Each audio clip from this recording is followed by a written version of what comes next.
മതപരിവർത്തനവും മനുഷ്യക്കടത്തും ആരോപിച്ച് ഛത്തീസ്ഗഡിൽ അറസ്റ്റ് ചെയ്യപ്പെട്ട മലയാളി കന്യാസ്ത്രീകൾ ഒരാഴ്ച കഴിയുമ്പോഴും ജയിലിൽ തന്നെ കിടക്കേണ്ടി വരുന്നു. കേരളം പ്രതിഷേധത്തിൻ്റെ ഒരു കടലായി മാറിയിരിക്കുന്നു.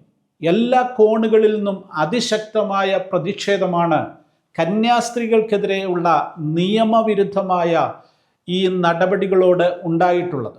കത്തോലിക്ക ബിഷപ്പുമാർ അതിരൂക്ഷമായ ഭാഷയിലാണ് ഇതിനോട് പ്രതികരിച്ചു കൊണ്ടിരിക്കുന്നത്. അപ്പോൾ തന്നെ വ്യത്യസ്തമായ തലങ്ങളിൽ സോഷ്യൽ മീഡിയ നിറയെ, മാധ്യമങ്ങൾ നിറയെ ഛത്തീസ്ഗഡിലെ കന്യാസ്ത്രീകളുമായി ബന്ധപ്പെട്ട വിഷയങ്ങൾ, ഇന്ത്യയിലെ മതപരിവർത്തനം, ഛത്തീസ്ഗഡിലെ ആദിവാസികൾ, ഇതുമൊക്കെയായി ബന്ധപ്പെട്ട് BJPയും BJPയുടെ പോഷക സംഘടനകളും നടത്തുന്ന മനുഷ്യത്വരഹിതമായ, നിയമവിരുദ്ധമായ, ഭരണഘടനാവിരുദ്ധമായ കാര്യങ്ങൾ ഇതെല്ലാം ചർച്ച ചെയ്യപ്പെടുകയാണ്. ഈ സാഹചര്യത്തിൽ കഴിഞ്ഞ ദിവസം ഞാൻ വായിച്ച ഒരു ഫേസ്ബുക്ക് പോസ്റ്റ് നിങ്ങളുടെ ശ്രദ്ധയിലേക്ക് എത്തിക്കുവാനാണ് ഈ വീഡിയോയിൽ ഞാൻ ശ്രമിക്കുന്നത്. അതിൻ്റെ ടൈറ്റിൽ ഇങ്ങനെയാണ്: മിഷണറി പ്രവർത്തനം മനുഷ്യക്കടത്തെന്നാണ് എൻ്റെ അനുഭവം. അധ്യാപകനും കഥാകൃത്തുമായ KS രതീഷ് തൻ്റെ ഫേസ്ബുക്കിൽ കുറിച്ച ഒരു കുറിപ്പാണിത്. അതിലേക്ക് എത്തുന്നതിന് മുൻപ് ഈ ടൈറ്റിലുമായി ബന്ധപ്പെട്ട 1-2 കാര്യങ്ങൾ ഓർപ്പിക്കട്ടെ. ഞാനൊരു കത്തോലിക്കനല്ല, ഞാനൊരു പെന്തക്കോസ്ത് വിശ്വാസിയാണ്. എൻ്റെ മാതാപിതാക്കളും പെന്തക്കോസ്ത് വിശ്വാസികളായിരുന്നു. യാക്കോബായ സഭയിൽ നിന്ന് പെന്തക്കോസ്തിലേക്ക് എത്തിയ ഒരു കുടുംബത്തിലാണ് ഞാൻ ജനിച്ചു വളർന്നത്. പെന്തക്കോസ്ത് വിശ്വാസവും കത്തോലിക്ക സഭയുടെ വിശ്വാസങ്ങളും തമ്മിൽ അടിസ്ഥാനപരമായി നിരവധി വ്യത്യാസങ്ങളുണ്ട്.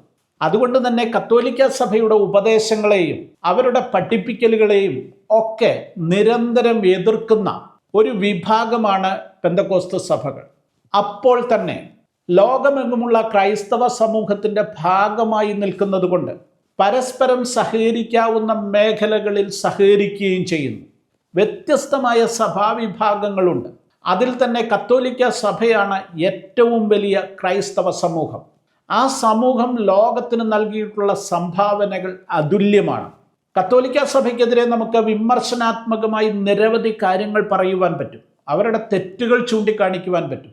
അതെല്ലാം ശരിയായിരിക്കുമ്പോൾ തന്നെ ഒരു ക്രിസ്തീയ സമൂഹം എന്നുള്ള നിലയിൽ അവർ ലോകത്തിന് നൽകിയിട്ടുള്ള സംഭാവനകളെ വില കുറച്ച് കാണുവാൻ സാധിക്കത്തില്ല.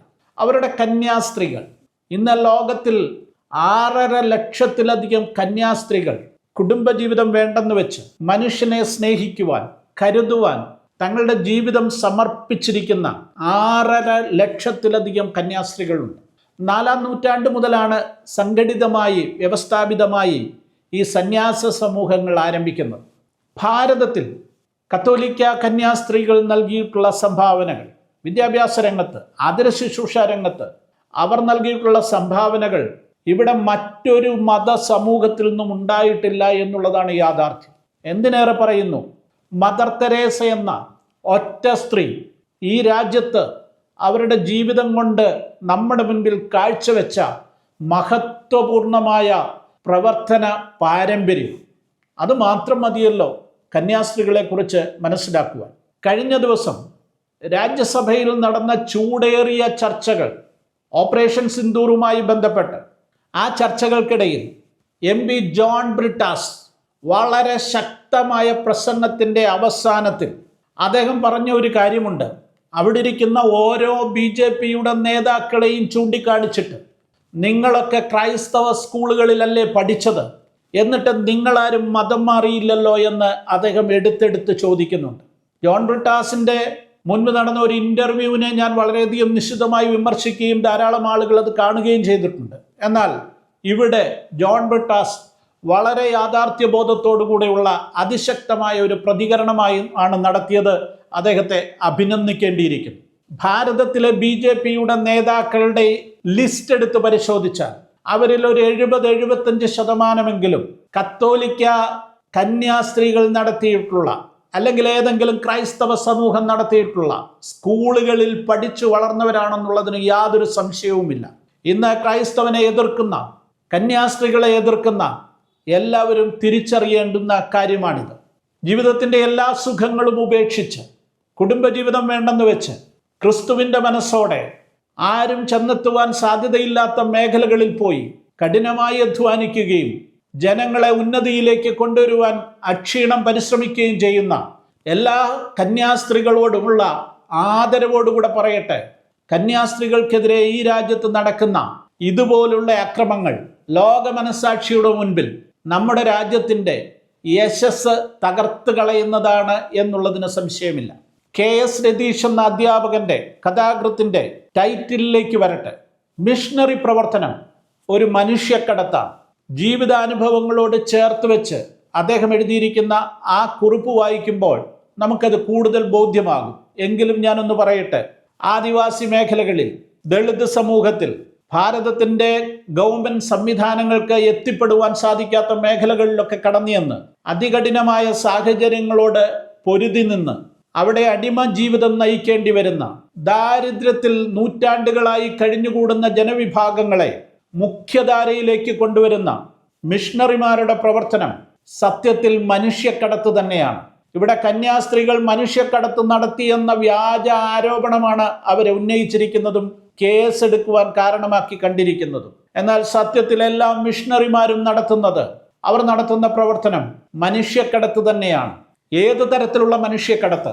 ഏറ്റവും താഴെത്തട്ടിൽ കിടക്കുന്നവനെ, വിദ്യാഭ്യാസമില്ലാത്തവനെ, രോഗിയായിരിക്കുന്നവനെ, ആരും കരുതുവാനില്ലാത്തവനെ, എല്ലാവരും ചവിട്ടിത്തേച്ചവനെ അവൻ്റെ അവസ്ഥയിൽ നിന്ന് മെച്ചമായ ഒരിടത്തേക്ക് മാറ്റുന്ന മനുഷ്യക്കടത്ത്. ആത്യന്തികമായി പറഞ്ഞാൽ മരണത്തിനും നരകത്തിനും യോഗ്യനായവനെ സ്വർഗത്തിലേക്ക്, നിത്യതയിലേക്ക് എത്തിക്കുന്ന മനുഷ്യക്കടത്ത്. അതാണ് മിഷണറി പ്രവർത്തനം. KS രതീഷിന്റെ കുറിപ്പിലേക്ക്. മിഷണറി പ്രവർത്തനം മനുഷ്യക്കടത്തെന്നാണ് എൻ്റെ അനുഭവം. നെയ്യാറിൻ്റെ കരയിലെ പുല്ലുമേഞ്ഞ ഒറ്റമുറി വാറ്റുപുര. ഇത്തിരി കൂടെ വെള്ളം പൊങ്ങിയാൽ മണ്ണിട്ട് കെട്ടിയ ചുവര് ഇടിഞ്ഞ് ഒരു തള്ളയും 3 മക്കളും ചാവും. പുറത്ത് പെരുമഴയും കാറ്റും. ആകെയുള്ള ഒരു സാരിയിൽ 3നെയും പുതപ്പിച്ച് കിടത്തി കർത്താവിനെ വിളിച്ച് കരയുന്ന ക്രിസ്തുമത വിശ്വാസിയായ എൻ്റെ അമ്മ. വാറ്റും കള്ളത്തടി വെട്ടും അംബാസഡർ കാറും തലയിണയിൽ പോലും ഒളിപ്പിച്ച പണവുമുള്ള ഹിന്ദുവായ വേറെ പെണ്ണുകെട്ടിയ എൻ്റെ അപ്പൻ.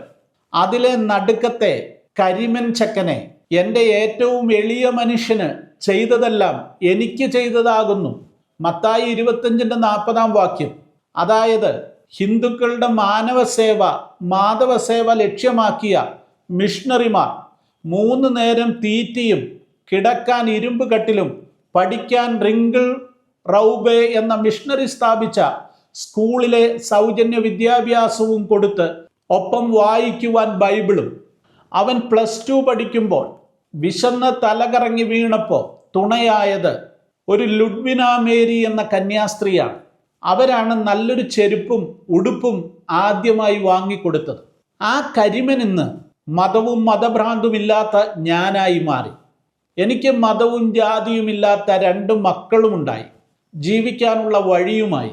ഇതിപ്പോൾ ഇവിടെ പറയാൻ കാരണം, എന്നെപ്പോലെയുള്ള മനുഷ്യരെ ജീവിതത്തിലേക്ക് കടത്തിവിടാൻ പോയ കന്യാസ്ത്രീകളെ ജയിലിൽ കിടത്തിയെന്ന് കേട്ടത് മുതൽ നെഞ്ചിനുള്ളിൽ പാറക്കല്ല് ഉരുട്ടി വെച്ചതുപോലെയാണ്. സത്യത്തിൽ മിഷണറി പ്രവർത്തനം മനുഷ്യക്കടത്ത് തന്നെയാണ്. ഞാൻ നിങ്ങളെ മനുഷ്യരെ പിടിക്കുന്നവരാക്കുമെന്ന ക്രിസ്തുവാക്യം തിരിച്ചറിയാത്ത കാസക്കാരനും മാധവസേവ തിരിച്ചറിയാത്ത ഹിന്ദുത്വ തീവ്രവാദികൾക്കും അതിൻ്റെ ഹിമ്മത്ത് പിടികിട്ടുകയില്ല. അങ്ങനെ അവർ കടത്തിയ അക്കാലം ഓർക്കാൻ ബ്ലാക്ക് ആൻഡ് വൈറ്റ് ചിത്രം പോലും ഇല്ല. ഇപ്പോൾ പ്രൊഫഷണൽ ഫോട്ടോഗ്രാഫറെ വീട്ടിൽ വിളിച്ചു വരുത്തിയെടുത്ത ചിത്രമാണിത്. അടച്ചുറപ്പുള്ള വീടൊക്കെ ആയെങ്കിലും കാറ്റിലും മഴയിലും ആ അമ്മ ഇന്നും അതേ പ്രാർത്ഥനയും നിലവിളിയുമാണ്. ഏത് കോടതി എതിര് നിന്നാലും ഞാനെങ്കിലും തടവറയിൽ കിടക്കുന്ന അമ്മമാർക്കായി ഇങ്ങനെയൊരു സാക്ഷ്യം പറയണ്ടേ? ഇന്ത്യയുടെ അഭിമാനമായ മദർ തെരേസ ഇന്നുണ്ടായിരുന്നെങ്കിൽ. ഇതാണ് KS രതീഷിൻ്റെ കുറിപ്പ്.